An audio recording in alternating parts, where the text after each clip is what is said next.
Na mensagem que supostamente encerraria a sequência de reflexões sobre os limites da liberdade cristã, naquela mensagem nós vimos algumas libertações específicas que Cristo conquistou para nós.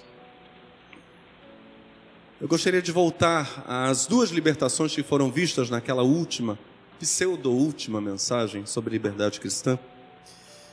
Quando nós pensamos em Jesus no seu jejum no deserto.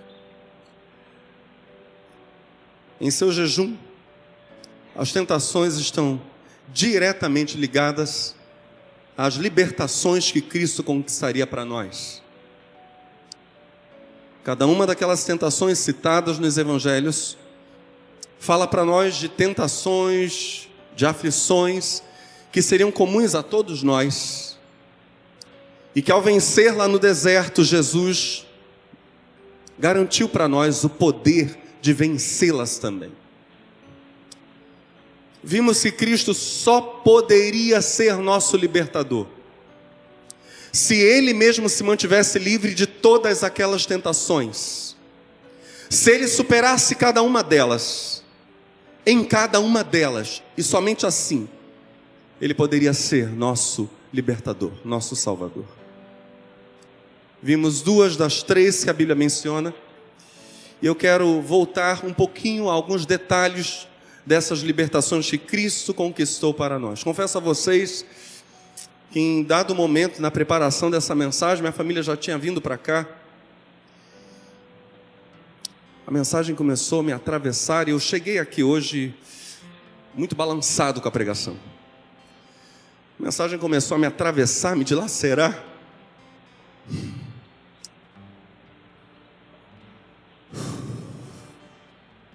Eu deixei o computador, estava escrevendo, deixei. Disse para o Senhor: Senhor, eu te agradeço. Obrigado por tão grande salvação.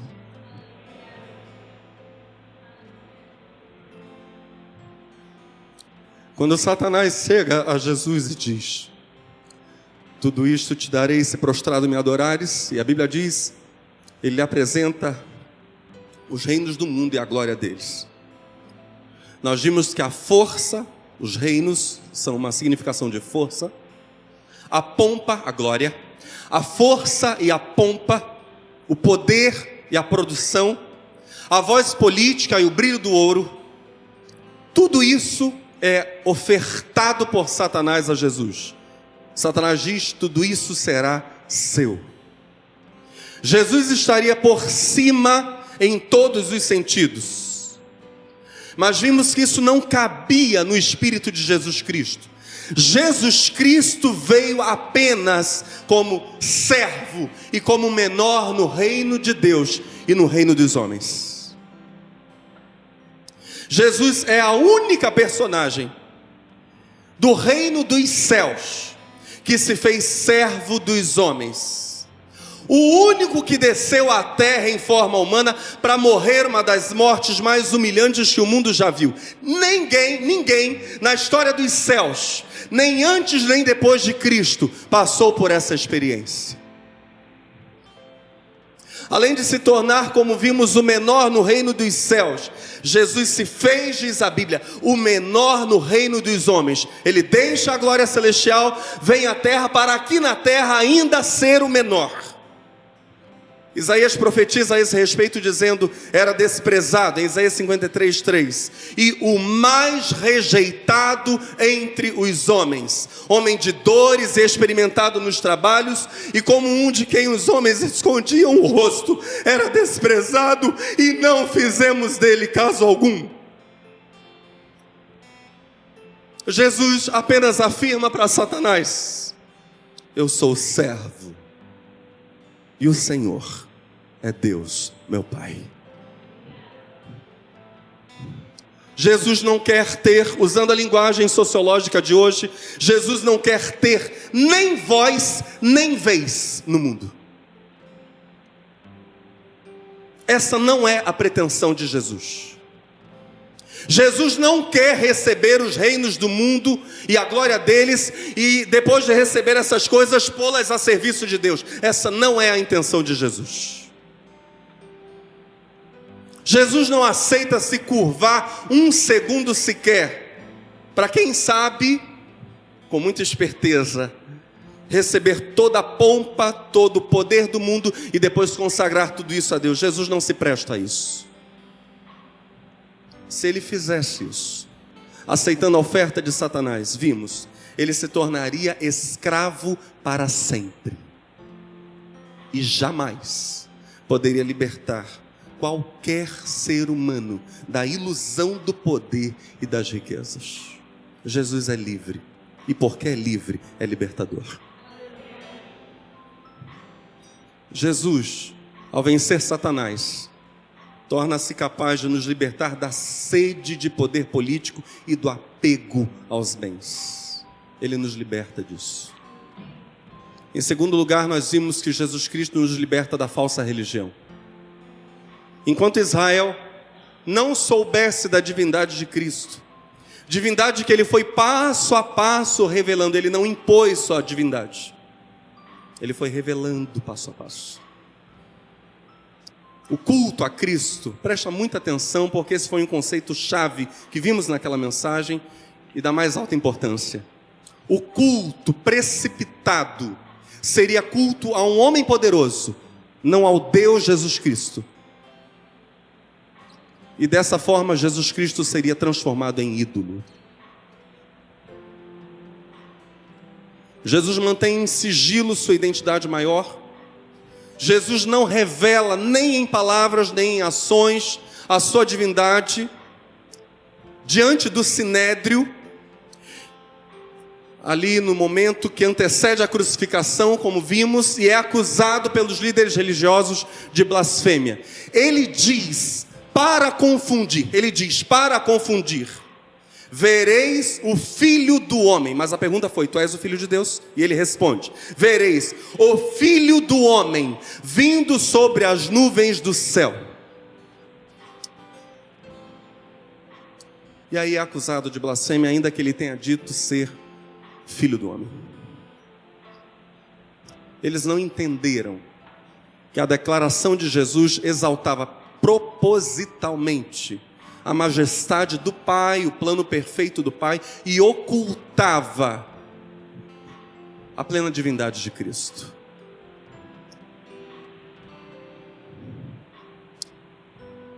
A blasfêmia deles, ou a declaração deles que Jesus havia blasfemado, é muito contraditória.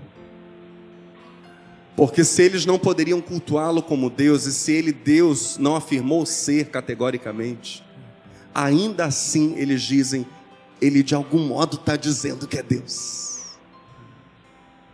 Há um espírito contrário naqueles homens ao espírito de Cristo. O espírito que age neles, os apóstolos vão chamar de espírito do anticristo. A prisão da falsa religião é justamente essa: fazer com que alguém permaneça debaixo de cuspe e murro, como os que Jesus recebeu lá diante do sinédrio, por não afirmar categoricamente sua divindade e também por não a negar. É ficar lá se agarrando à condição de filho de Deus, é ficar, permitam-me a expressão, urrando, eu sou o filho do rei, em vez de quebrantar o coração, é ficar esperando o trono com o coração altivo para receber vergonha.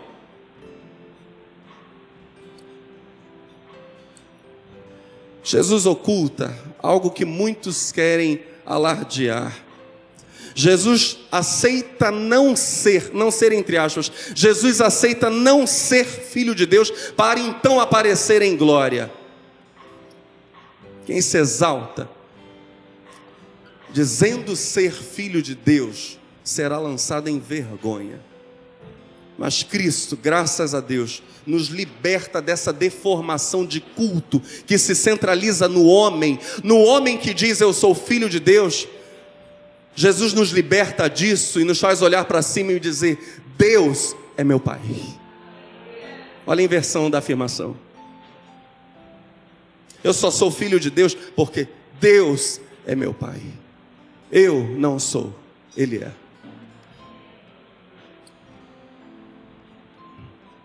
Quem se exalta será lançado em vergonha. Cristo nos liberta do culto ao homem, para que sejamos honrados. Filhos de Deus, no dizer de Jesus, veem-se apenas como servos e nada mais. Jesus mesmo falou isso em Lucas 17:10. Assim também vós, quando fizerdes tudo o que vos for mandado, dizei: somos servos inúteis, porque fizemos somente o que devíamos fazer. É isso que nós somos. Temos aqui alguém que é filho de Deus? Vou melhorar a pergunta. Temos aqui alguém que tem Deus por Pai?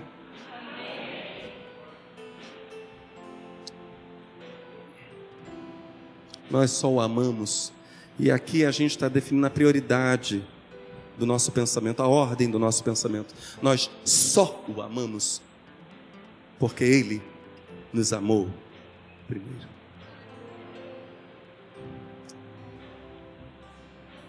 É isso. Há uma terceira tentação, na qual Jesus também venceu Satanás, e por meio da qual Ele igualmente nos garante poder para vencer. Mateus 4 diz, a partir do verso 2: e tendo jejuado 40 dias e 40 noites, depois teve fome. E chegando-se a ele, o tentador disse: podem cessar os instrumentos, por favor, um pouquinho. Se tu és o Filho de Deus. Olha a ênfase no homem. Se tu és o Filho de Deus, manda que essas pedras se tornem pães.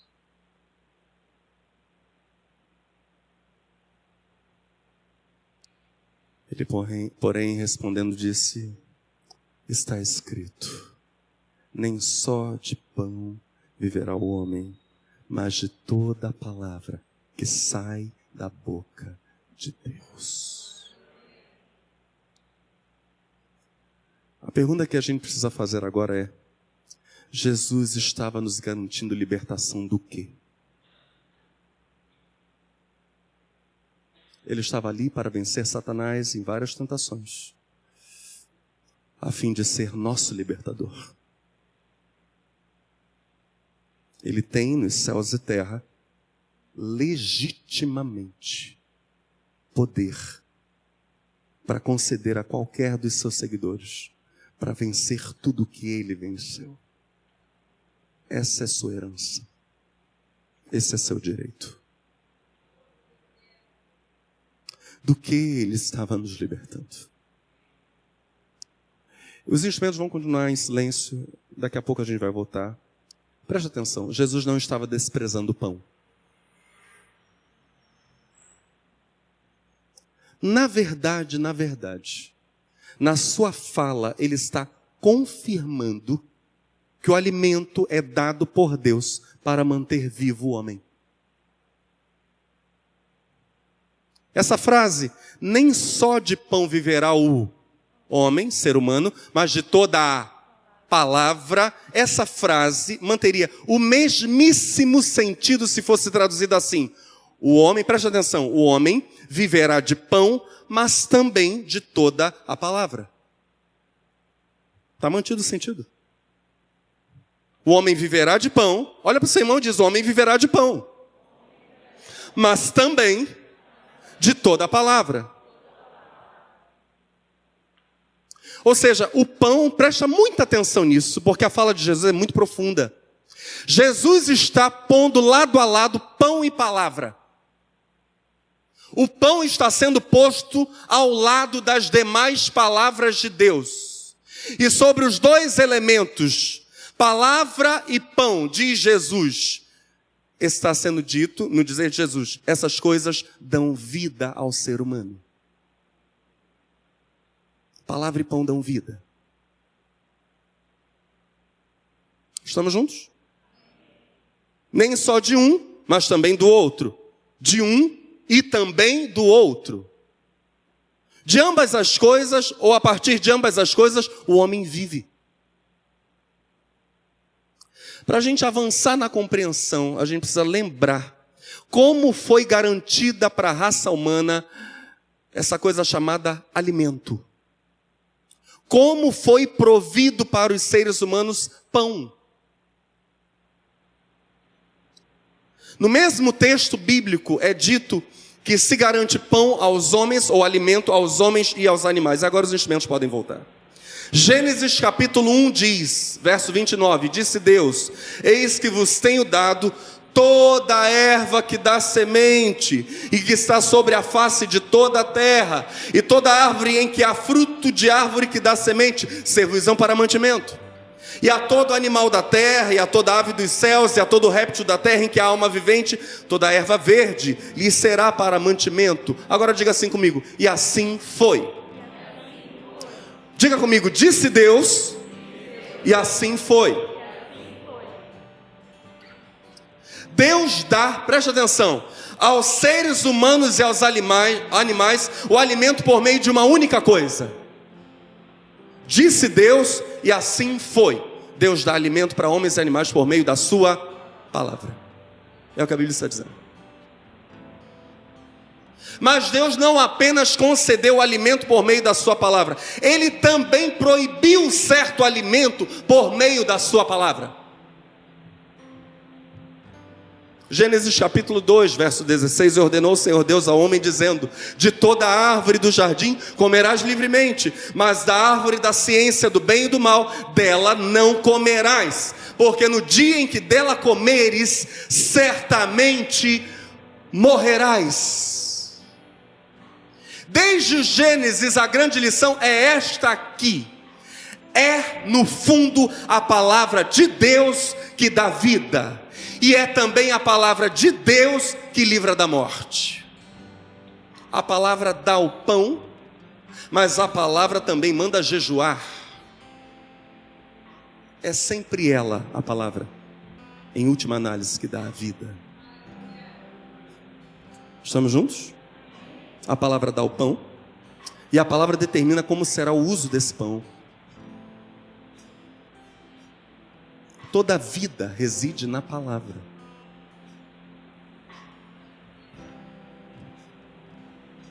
Mesmo ao comer, Gênesis está mostrando para nós, o homem poderia receber morte, perder a vida, comendo do fruto da árvore do conhecimento bem e mal.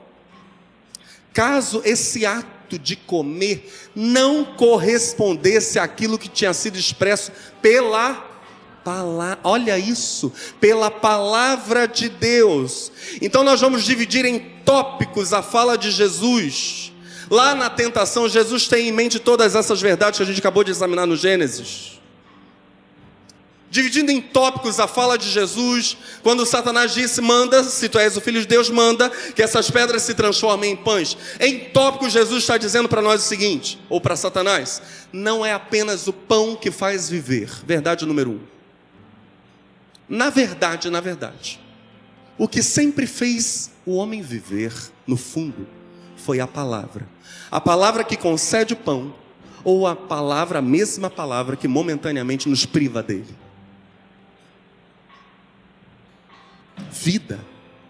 Vida só procede de um lugar, da palavra de Deus. A igreja está aí? Segunda verdade: toda palavra que Deus fala ao homem, toda, tem poder de conceder vida ou de manter, preservar a vida. Isso é característica própria da palavra de Deus. Toda a palavra de Deus tem esse poder. Palavra de Deus mantém vida. Palavra de Deus concede vida. Palavra de Deus livra da morte. Palavra de Deus. Terceira verdade nessa fala de Jesus para Satanás: qualquer palavra que não procede de Deus, agora olha só, mesmo quando essa palavra é acompanhada de pão, se é palavra que não vem de Deus, rouba a vida. é palavra de morte. Toda voz que não é a voz de Deus só tem o poder da morte, ou poder de morte, mesmo quando fala de vida. Palavra viva e vivificante, somente a de Deus. Amém? Somente a de Deus. Vida é algo próprio da existência do primeiro vivo, da vida absoluta, do ser em si, de Deus. Não há vida alguma fora dessa palavra. Todas as demais palavras só têm um poder, o poder da morte. Nós poderíamos elaborar mais sinteticamente esta terceira verdade da fala de Jesus a Satanás na tentação, em uma frase dizendo o seguinte: toda palavra que não procede de Deus, portanto, mata.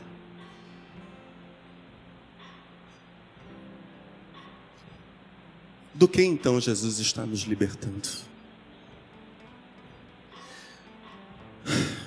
Jesus está nos libertando na tentação sobre pães. Se tu és filho de Deus, ordena a essas pedras que se transformem em pães. Jesus, ao dizer, nem só de pão viverá o homem, mas de toda a palavra que procede da boca de Deus, Jesus está nos libertando da força da palavra. Qual palavra? A que não procede de Deus. Daquela palavra que, ainda que pareça oferecer vida, traz sempre morte. Entretanto, há algo ainda melhor que Jesus está garantindo para nós ali no deserto: a capacidade de ouvir e guardar a palavra da vida. Porque ele ouve seu Pai, guarda essa palavra, vence o tentador e com isso nos dá o poder de ouvirmos nosso Pai, guardarmos essa palavra e vencermos o tentador. Jesus nos faz livre para ouvirmos Deus e vivermos. Quem vive é quem ouve Deus. Esse vive. Quem não ouve Deus está na morte. Não vai morrer, está morto. O problema é que toda paixão, se naquela pseudo mensagem final sobre os limites da liberdade cristã nós vimos a zombaria do mal para aquelas duas tentações: sede do poder, sede de riquezas, atração pelo falso culto ou a falsa religião. Se nós vimos as tentações virando motivo de zombaria, as vitórias de Jesus no deserto, motivo de zombaria na paixão, e aquele era o momento dito pelo próprio Jesus, o momento das trevas zombarem mesmo. Deus permitiu isso, isso estava no plano do Senhor. Nós temos um problema quando a gente fala dessa tentação dos pães e do poder da palavra. Toda a paixão parece pôr em crise essa confiança de Jesus na palavra de Deus. Parece que tudo agora está sendo posto em xeque. Porque se é a palavra de Deus que concede a vida, se somente a palavra de Deus mantém o vivo vivendo, a vida só é mantida se Deus continuar a falar. Se é a palavra de Deus que nos livra da morte, se é ela que nos mantém vivos, e se toda a palavra de Deus tem esse poder, e somente a palavra de Deus é que tem esse poder, e Jesus está cheio dessa palavra, como na paixão ele vai sofrer o que vai sofrer? Onde foi parar a palavra poderosa? Isso está sendo desafiado durante toda a paixão.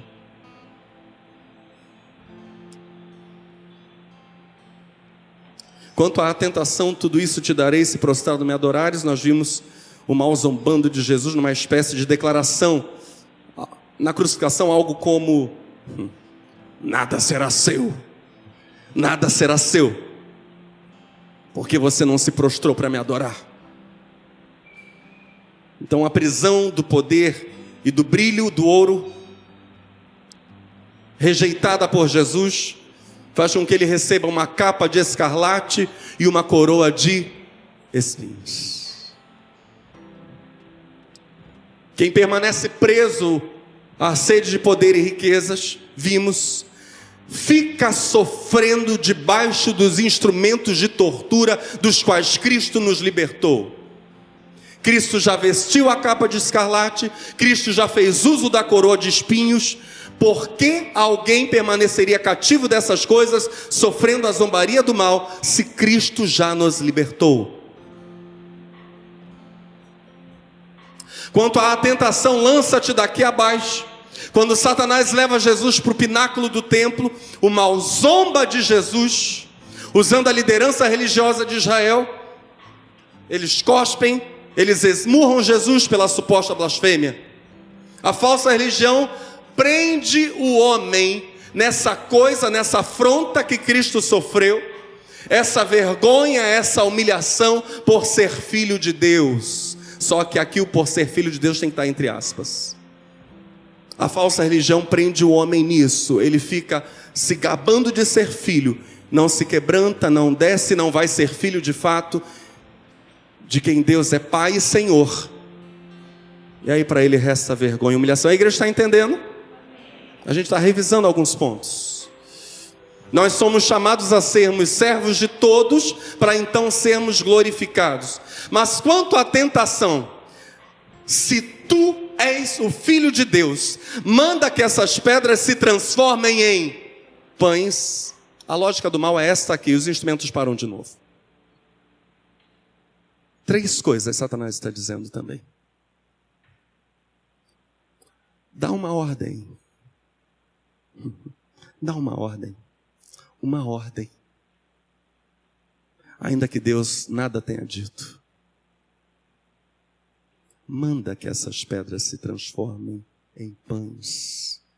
Tenha a sua própria palavra.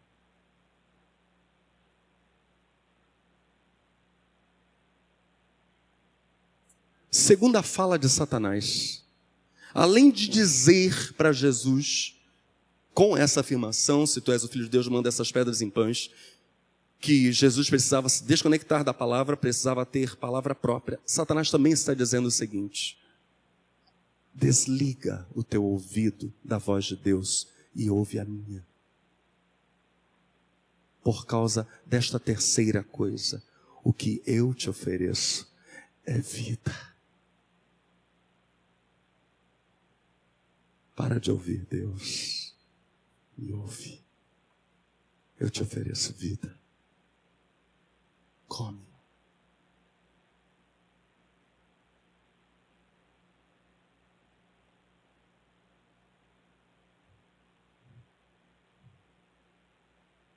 Como se dá a luta de Jesus contra essa tentação lá na paixão? Porque se no deserto Satanás perdeu, na tentação ele zombou em cima das derrotas que ele sofreu no deserto. Lá na paixão, o que vai acontecer? Primeira fala das trevas nas entrelinhas é dar uma ordem a que Deus, ainda que Deus nada tenha dito. Desconecta a tua palavra da palavra de Deus e tenha a tua própria palavra. Como o mal zomba de Jesus. Bem, Pedro está lá com Jesus e outros discípulos e vão prender o Senhor no Getsemane. Pedro saca a espada, corta a orelha de Balco. Ele quer defender Jesus, ele quer promover um movimento de proteção do Senhor. E Jesus se recusa a pedir ao Pai que os anjos o livrem. Sabe por quê? Porque ele não ergueria a voz a Deus, contrariando as Escrituras.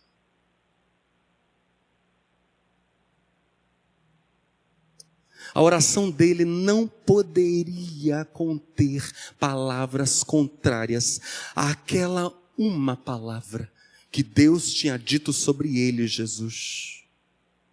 E é por causa disso mesmo que Jesus, inclusive, nos liberta de orarmos mal. Ele nos ensina a orar. Em Mateus 26, Jesus diz o porquê de não aceitar o movimento de livramento no Getsêmani. Estamos juntos? Então Jesus disse-lhe: embainha a tua espada, porque todos os que lançarem mão da espada, a espada morrerão. Ou pensas tu que eu não poderia agora orar a meu Pai? E que Ele não me daria mais de 12 legiões de anjos? Ou seja, mais de 72 mil anjos.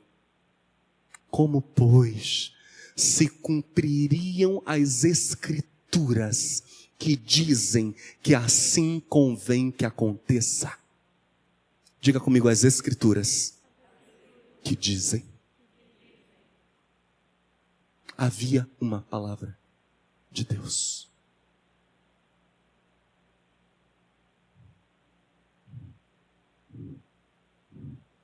Jesus nem ousa orar. Pai! Não. As Escrituras dizem algo. Isso precisa se cumprir. O que Deus falou.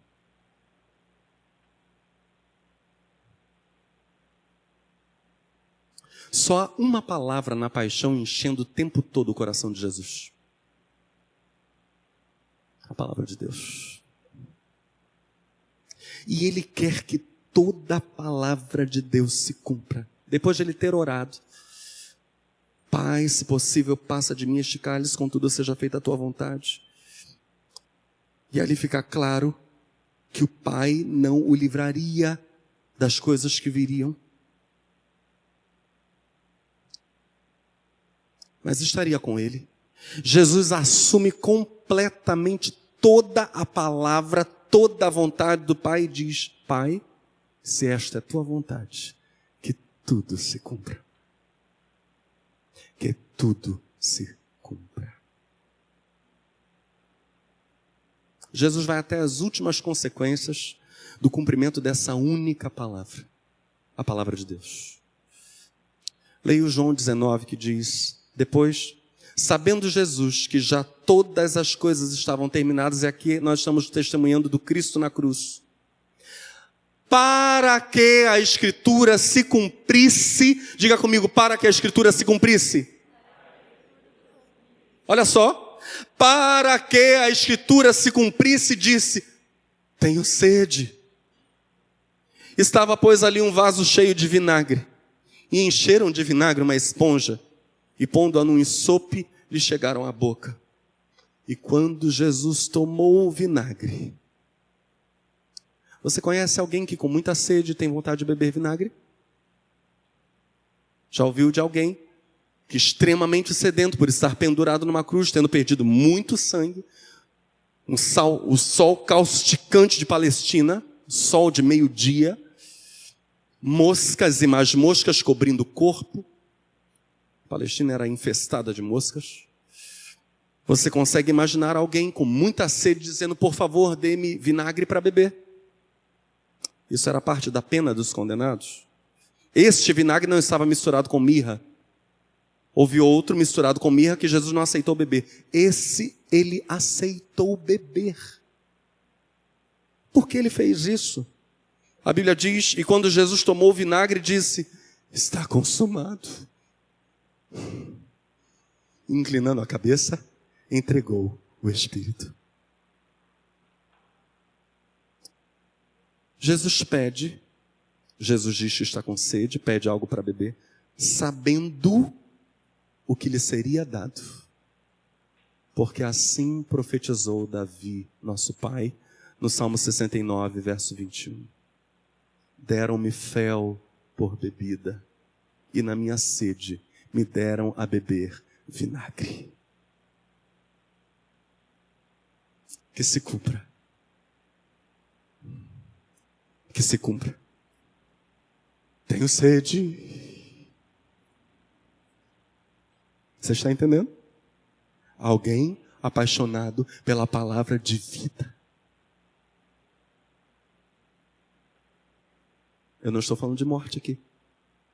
Eu estou falando da única palavra poderosa para vivificar alguém.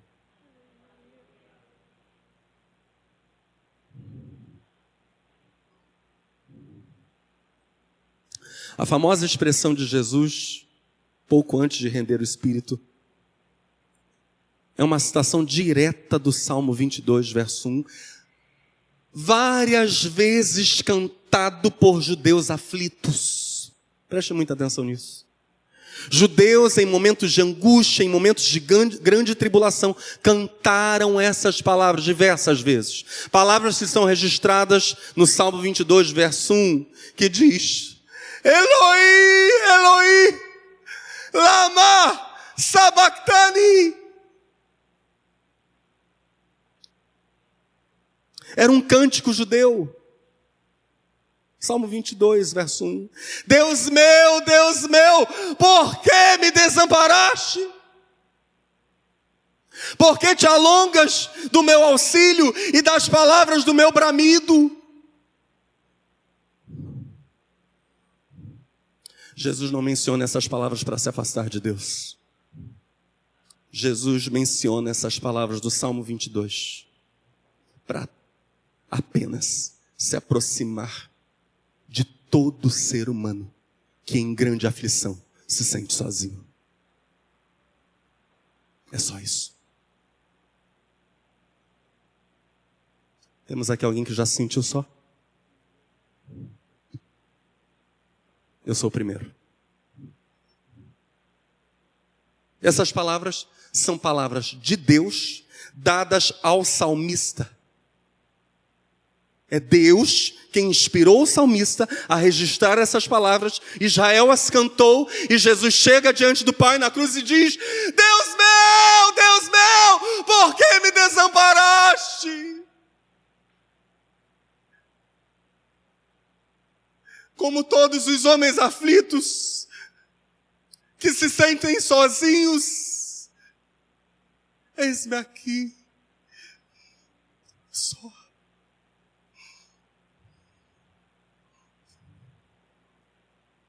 Mas o grande mistério é que em Jesus, Deus mesmo é quem sabe o que é se sentir só. Deus sabe o que é se sentir desamparado. Você consegue pensar nisso? Deus sabe a experiência do desamparo. Meu Deus! Oh, a profundidade das riquezas, tanto da sabedoria como da ciência de Deus. Quão insondáveis são os teus juízos e quão inescrutáveis são os teus caminhos, ó Deus. Em Jesus, Deus é tão humano em suas dores e em suas necessidades quanto qualquer um de nós.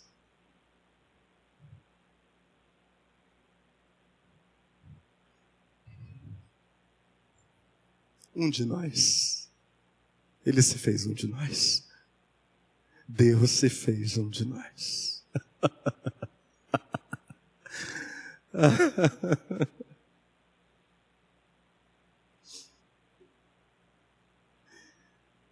Jesus se recusa a se defender das acusações contra ele. A tentação de Satanás tinha sido: desliga o teu ouvido da voz de Deus e ouve a minha. E Jesus não ouve. E Jesus se faz surdo. Toda a ação do tentador, os instrumentos vão continuar em silêncio, sem problema algum. Toda a ação do tentador na paixão vai tentar negar essa única palavra, essa vontade perfeita de Deus. Por exemplo, o Senhor sabia que Pilatos o condenaria à crucificação. Jesus sabia disso. Isso está registrado, documentado na Roma Antiga. Jesus sabia do auto de condenação que seria lavrado. Esse poder dado a Pilatos de Jesus tinha-lhe sido dado do céu, do alto. Jesus não impediria o processo, ainda que plantasse sementes de salvação no coração de Pilatos. Eu gostaria que você gravasse isso. No profundo diálogo de Jesus e Pilatos. Muito profundo. E eu faço questão agora de lê-lo todo. No profundo diálogo de Jesus com Pilatos, uma autoridade romana poderosa, o resumo das falas de Jesus poderia ser precisamente este aqui. Esta é a síntese das falas de Jesus. Pilatos, eu não estou aqui para me salvar. Eu estou aqui para salvar você. Eu não vim me salvar aqui. Eu sei quem eu sou, de onde vim, qual é meu reino, quem são meus súditos, para onde estou indo. Mas eu quero salvar você. Eu gostaria que você ouvisse esse diálogo, entendendo que a questão é precisamente esta. Sementes no coração de um poderoso, plantadas pelo próprio Jesus de Nazaré.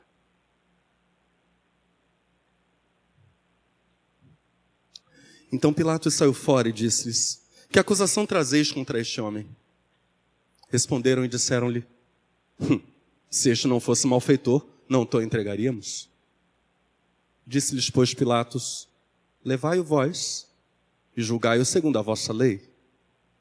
Disseram-lhe então os judeus: a nós não nos é lícito matar pessoa alguma. Para que se cumprisse a palavra que Jesus tinha dito, significando de que morte havia de morrer. Tornou, pois, Pilatos a entrar na audiência e chamou a Jesus e disse-lhe: tu és o rei dos judeus? Respondeu-lhe Jesus: tu dizes isso de ti mesmo, ou disseram-no outros de mim? Pilatos respondeu: porventura sou eu judeu? A tua nação e os principais dos sacerdotes entregaram-te a mim. Que fizeste? Respondeu Jesus: o meu reino não é deste mundo. Se o meu reino fosse deste mundo, pelejariam os meus servos para que eu não fosse entregue aos judeus. Mas agora o meu reino não é daqui. Disse-lhe, pois, Pilatos: logo tu és rei? Jesus respondeu: tu dizes que eu sou rei.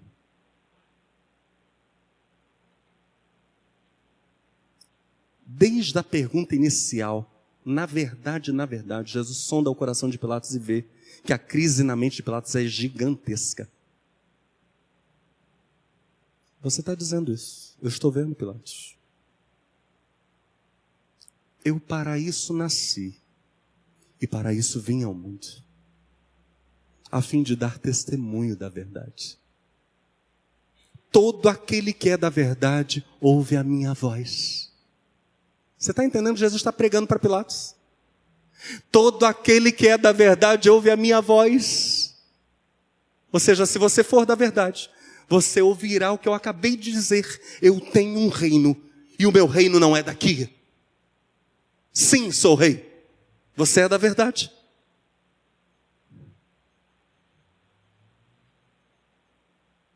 Disse-lhe Pilatos: que é a verdade? E dizendo isso, tornou a ir ter com os judeus e disse-lhes: não acho nele crime algum. Mas vós tendes por costume que eu vos solte alguém pela Páscoa. Quereis, pois, que vos solte o rei dos judeus?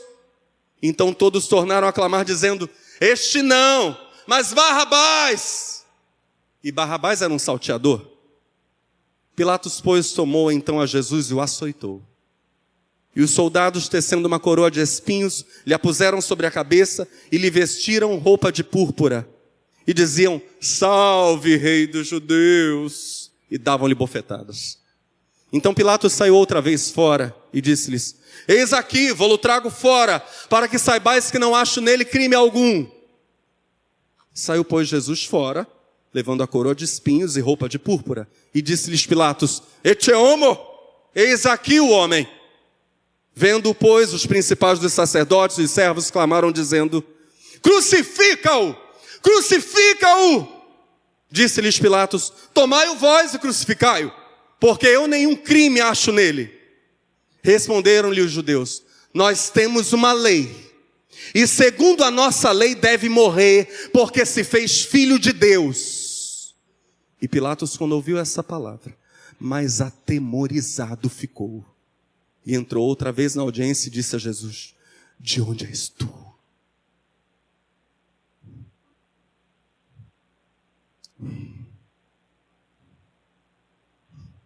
Mas Jesus não lhe deu resposta.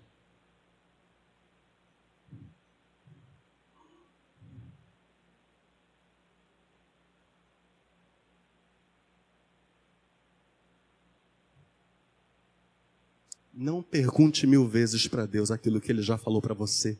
Faça alguma coisa com o que Ele já te revelou.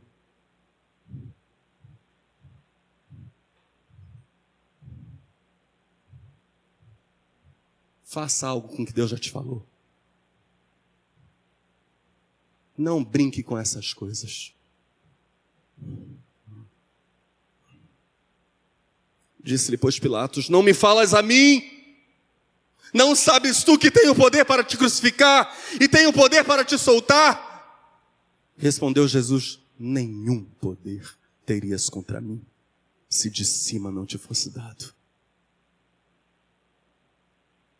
Mas aquele que me entregou a ti, maior pecado tem. Desde então Pilatos procurava soltá-lo, mas os judeus clamavam dizendo: se soltas este, não és amigo de César. Qualquer que se faz rei é contra César. Ouvindo, pois, Pilatos este dito, levou Jesus para fora e assentou-se no tribunal, no lugar chamado Litóstrotós, e em hebraico Gabatá. E era a preparação da Páscoa e quase a hora sexta. E disse aos judeus, e aqui eu gostaria que você repetisse o que Pilatos diz, porque desde o início Jesus sondou o coração de Pilatos e viu que estava lá. Pilatos diz aos judeus, diga comigo: eis aqui o vosso rei.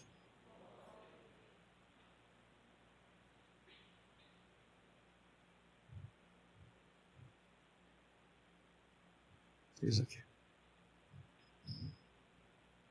Na tentação dos pães, o mal tinha dito a Jesus, em outras palavras: o que eu te ofereço é vida.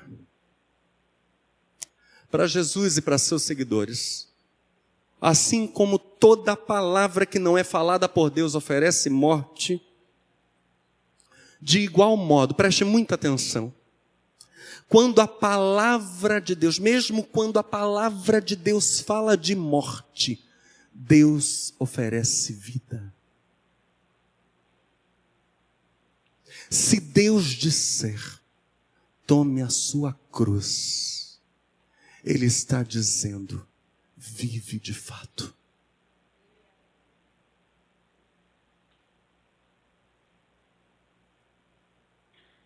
A palavra de Deus é palavra de vida. Está entendendo? É da sua natureza.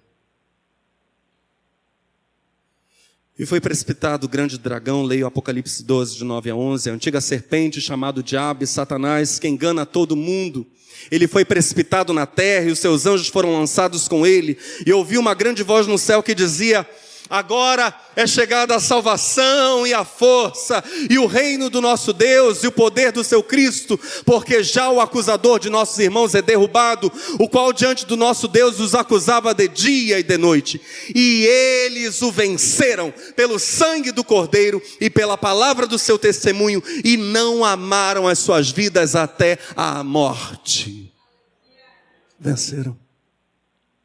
Se tiverem que morrer por causa da palavra de Deus, estão vencendo. O mal nunca tem vida para dar.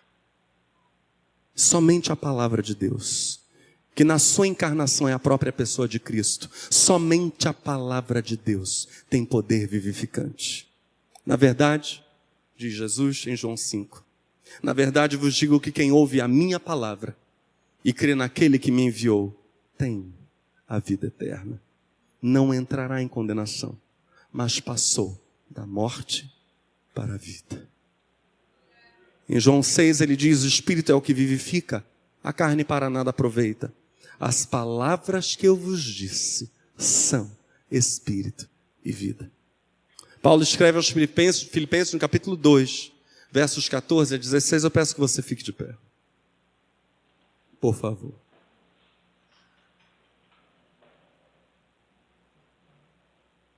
Fazei todas as coisas, diz Paulo, sem murmurações nem contendas, para que sejais irrepreensíveis e sinceros, filhos de Deus inculpáveis, no meio de uma geração corrompida e perversa, entre a qual resplandeceis como astros no mundo. Agora, eu vou pedir para você repetir comigo. Retendo a palavra da vida, para que no dia de Cristo, aqueles que pregaram o Evangelho a nós, não tenham corrido, nem trabalhado em vão. Guarde a palavra de Deus. Guarde a palavra da vida. Essa é a única palavra que te pode fazer viver. A única. Que Deus nos abençoe.